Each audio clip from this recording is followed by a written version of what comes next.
Meron akong ibabahagi sa inyo tungkol dito sa aking tester at sa battery. Paano i-check gamit ang ating analog tester, kasi yung ating digital ay sira or lowbat.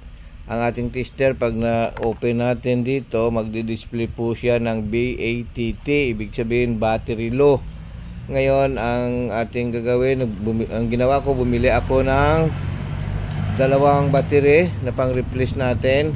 At ito po yung battery na galing dito sa ating tester. Ito yung ganitong brand, at ito naman yung aking binili na brand. Ngayon, paano natin malalaman na talagang lowbat na kahit na dito nagdi-display? Baka nagsisinungaling yung ating digital tester. So yung ating gagawin is iset natin, kasi ang ating analog tester meron siyang 1.5 at 9 volts battery tester or battery range. Lagay natin sa 9 volts at babasahin po natin. Ito, binuksan na natin. Ito ay brand new po. Basahin natin.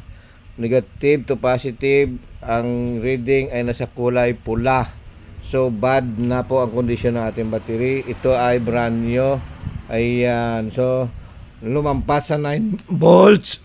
Ayan, paglampas sa 9 volts, kasi bago itong battery na nabili natin na dalawa. Hindi po ito sponsored, kung makita nyo po ang pangalan.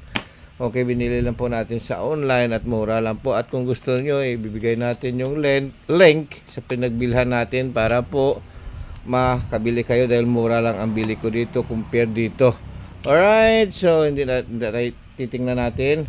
So ilagay natin sa dito sa ating 10 volts DC.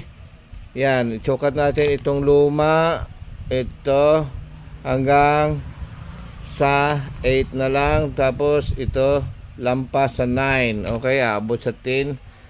Palyado yung tester natin. Ngayon, lagay natin sa current test dito sa 250 10 amperes at i-check natin itong luma. Ayan, oh, halos hindi na gumalaw.